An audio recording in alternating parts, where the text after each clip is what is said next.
Iran और America के दरमियान जंग का खदशा अरूज पर है। ऐसे में एक सवाल पैदा होता है कि अमेरिका के पास ऐसे कौन से ऑप्शंस हैं जिनके साथ वो ईरान पर कार्रवाई कर सकता है। क्या वो ज़मीनी कार्रवाई करेगा, या ईरान की जौहरी तनसीबात को निशाना बनाएगा, या बड़ा फ़िज़ाई हमला किया जाएगा। क्या हो सकता है, इस बारे में आमिर रज़ा से बात करते हैं। आमिर भाई, कुछ ऑप्शंस की मैंने बात की, अमेरिका के पास क्या ऑप्शंस हैं, वो क्या कर सकता है?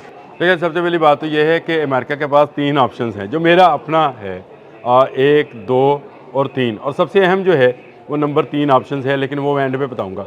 सबसे पहली ऑप्शन तो ये है कि वो समंदर के रास्ते हमला करे और हमला करने के नतीजे में तबाही और बर्बादी जो है वहाँ पर उसके मनाज़र बनाए और उसकी एटमी तनसीबात को निशाना बनाया जाए टोमाहॉक मिसाइल्स के ज़रिए। ये वो रास्ता है जो इस वक्त हमें दुनिया को दिखाया जा रहा है कि ईरान पर हमला समंदर की जानिब से किया जाएगा। इसीलिए उसका अब्राहम लिंकन हो, उसका वो फ्लोटिला जिसका ज़िक्र रात भी उसने किया है वो हो, तो मेरीन्स के ज़रिए ये हमला होगा।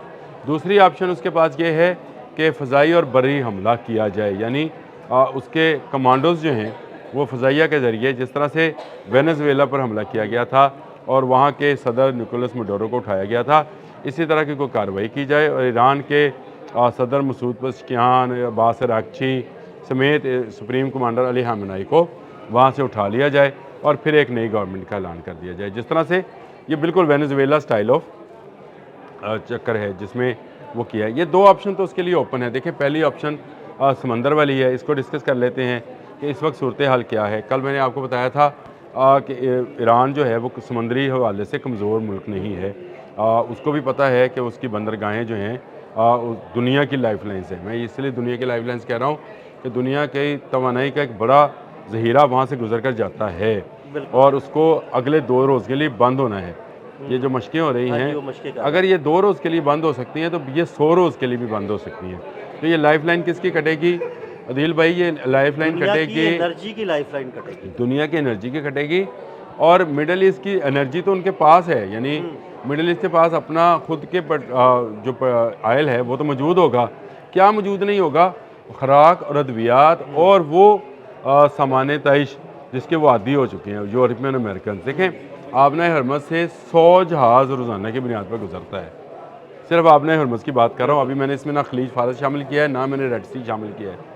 आबना हरमज़ से गुजरते हैं 100 बहरी जहाज़, और अगर आप ये 100 बहरी जहाज़ का अंदाज़ा करें तो एक बहरी जहाज़ हमारी इस पूरी बिल्डिंग से, जो कि 12 कनाल की है, इससे भी ज़्यादा बड़ा होगा। लाजमी बात है। तो आप उधर गुजरते हुए नज़ारा देखें कि 100 अगर आप दिन में गिनना शुरू हो जाएँ तो आपको समझ नहीं आएगी यार इतना माल आता कहाँ से और जाता कहाँ पे। इसमें जो है ऑयल टैंकर्स भी शामिल है और उसमें खुराक और अद्वियात वाले जहाज़ यानी तजारती जहाज़ भी शामिल है, जो गोश्त, आपको पता है मिडिल ईस्ट में ज़्यादातर कोई न्यूजीलैंड से जाता है। ये मैं वैसे ही बरसबील तस्करा बता रहा हूँ। ज़्यादातर गोश्त जो है, भेड़ें और मुर्गियाँ जो हैं वो न्यूजीलैंड से जाता है। ये मैं न्यूजीलैंड गया था तो पता चला था। खैर छोड़िए इसको। ये 100 जहाज़ जब बंद हो, ये रास्ता बंद होगा, खलीज फारस वाला रास्ता बंद होगा, तो ये पूरी दुनिया की एनर्जी लाइफ लाइन कटेगी और मिडल ईस्ट की तो बिल्कुल ही लाइफ लाइन कट जाएगी। यानी उसके ममालिक को जो है बहुत सारी मुश्किलात का सामना करना पड़ेगा। अब समंदर में अगर जंग शुरू हो जाती है तो ईरान के पास बेशुमार ऑप्शंस हैं। वो अपने क्योंकि वो तो ज़मीन से भी मिसाइल फायर कर सकता है। अमेरिका को ये सहूलत अब ख़त्म हो गई है क्योंकि मिडल ईस्ट में उसको कोई ज़मीन नहीं मिली इस मकसद के लिए। जंग तो होगी और अमेरिका इस वक्त बाज़ार मजबूत भी नज़र आता है, वो तुला पड़ा है जंग के लिए। मजबूत नज़र आता है जी, इसलिए वो तुला पड़ा है। अगर वो कमज़ोर होता तो ना तुलता ना जी। और अभी भी वो मुज़ाकरात की अगर बात कर रहा है तो सिर्फ इस डर से कि उसको मिडल ईस्ट से कोई सपोर्ट नहीं मिली है। ये ऑप्शन है। दूसरी ऑप्शन मैंने आपको बताया कि वेनेज़ुएला तर्ज का एक फ़ज़ाई ऑपरेशन है जिसमें फ़ज़ा और मरीन से उतरें और वो करें। उसका रास्ता भी रुक गया है, तकरीबन इसलिए रुक गया है कि आपको मैंने एक इतला की थी वो SU-35 वाली और फिर ये MI-28 हेलीकॉप्टर्स वाली। तो वो जो हेलीकॉप्टर्स उतरे थे वेनेज़ुएला में, वो इसलिए कि वो तैयार नहीं थे और उनके तमाम सिस्टम्स को जैम और लॉक्ड कर दिया गया था और वहाँ पर चीन का सिस्टम लॉक्ड हो गया। चीन बहुत दूर है वेनेज़ुएला से, कहाँ अमेरिका कहाँ चीन, और रशिया भी दूर है, लेकिन ये तो बिल्कुल साथ हैं। यहाँ पे वो इसको इस तरह से जैम नहीं होने देंगे, यानी उनके जैमर्स जो हैं इनके मवासलाती निज़ाम को जैम करने की कोशिश करेंगे। तो ये एक इलेक्ट्रॉनिक वारफेयर होगी। इसमें भी जो है मुझे नज़र आता है कि ईरान सर्वाइव कर पाएगा। तो इन दोनों ऑप्शन जो हैं, समंदर हो और फ़ज़ाई और बरी अफवाज का ऑप्शन हो, इस दो ऑप्शंस में अमेरिका जो है मुझे सर्वाइव करता हुआ नज़र नहीं आता, यानी जीतता हुआ नज़र नहीं आता है। हाँ, जंग होगी, जैसे जून में 12 रोज़ा जंग हुई थी इजराइल और अमेरिका के साथ, और अभी भी अमेरिका को कुछ अपनी पोजीशन कमज़ोर इसलिए नज़र आती है कि यूरोपियन यूनियन चीन के साथ अपने रवाबत बढ़ा रही है।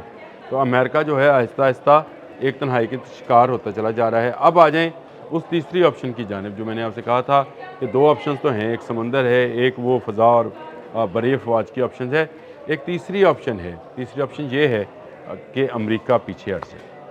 अच्छा, हाँ, ये भी ऑप्शन मौजूद है। देखें, मैंने और आपने एक व्लॉग किया है जिसमें मैंने बताया कि सदर पुतिन जो हैं उसकी मुलाकात हुई है सिक्योरिटी कौंसिल के सरबराह से, ईरानी सिक्योरिटी कौंसिल के, नेशनल सिक्योरिटी कौंसिल के सरबराह से, अली लारिहानी से, और ये मुलाकात बड़ी अहम है। देखें, अगर एटम बम से ईरानियों की जान जा सकती है, तो उसी एटम बम से अमेरिकन की भी जान जा सकती है। कोई दुनिया का शख्स जो है वो ख़ुद को एटमी जंग से महफूज नहीं पाता है, यानी वो कोई ऐसा लिबास नहीं पहन सकता जो उसको एटमी जंग से बचाए। वो कोई ऐसी शील्ड अभी तक ईजाद नहीं हुई है जो एटम को रोक सके। अगर दोनों तरफ से चलते हैं तो आपका क्या ख्याल है कि रशिया के सदर जो हैं वो एक नेशनल सिक्योरिटी के कौंसिल के चेयरमैन से क्यों मिल रहे हैं? अगर ये कहा जा रहा है कि ये इसलिए मिल रहे हैं कि बाहमी तल्लुकात पर गौर किया जाए, तो मेरा ख्याल ये खाम ख्याली है। ये उसी सिक्योरिटी के लिए मिल रहे हैं जो ईरान की ज़रूरी है इस वक्त, और अमेरिका पीछे हट जाए, ये तीसरी ऑप्शन उसके लिए बेहतर है। जहाँ तक बात चली गई, वो अपना बहरी बेड़ा वहाँ पर रखे। आपने हरमज़ में ईरान को ना छेड़े। ईरान एक शहद की मक्खियों का छत्ता है, और इसको हाथ डाला तो फिर इसका मतलब ये है कि अमेरिका को कहीं जयपना नहीं मिलेगी। रशिया और चीन यही चाहते हैं कि अमेरिका जो है इस जंग में फंसे धंसे। देखें, उन दोनों की इकानमी मजबूत होगी इससे, मैं अब दोनों की बात कर रहा हूँ, दोनों की इकानमी मजबूत होगी। ईरान मज़ीद सस्ता तेल चीन को देगा, ईरान मज़ीद असला रशिया से ख़रीदेगा। कमज़ोर किसकी इकानमी होगी? अमेरिका की, क्योंकि अमेरिका को कहीं से कोई मदद मिलने वाली नहीं है। उसका सारे का सारा अपना ज़ोर, अपनी ताकत लगानी है उसने, और उसमें उसने अपना पैसा सर्व करना है। ये जो डोनाल्ड ट्रंप आज कह रहे हैं कि बाइडन दौर में अफ़गानिस्तान में जो हमने पेशकदमी की उसका हमें नुकसान हुआ, और नुकसान ये हुआ कि हमने अरबों डॉलर वहाँ पे छोड़ दिए। $7.5 अरब डॉलर का तो सिर्फ असला छोड़ा था, साख भी ख़राब हुई कि वहाँ से भागना पड़ा, जूते छोड़कर, जलती बत्तियाँ छोड़कर भागना पड़ा था।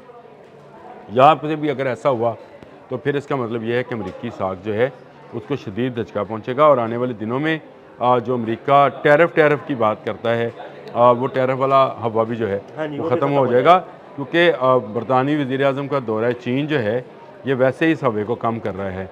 और ये अमेरिका को समझना चाहिए कि उसको वो इस जंग में फंसता चला जा रहा है, धंसता चला जा रहा है। तो तीसरी ऑप्शन जो मैंने उसको दी है, वो ऑप्शन मेरा ख्याल है उसके लिए ज़्यादा बेहतर है कि अभी भी वक्त है वो इससे पीछे हट जाए। बहुत शुक्रिया आमिर रज़ा जी। बिल्कुल, आमिर रज़ा ने बड़ी तफसील के साथ आपको इस सारे मामले के बारे में बताया, और ये भी बताया कि अमेरिका के पास क्या ऑप्शंस हो सकते हैं और किस ऑप्शन का इस्तेमाल किया जा सकता है। अदील अहमद और आमिर रज़ा को इजाज़त दीजिएगा। अल्लाह हाफ़िज़।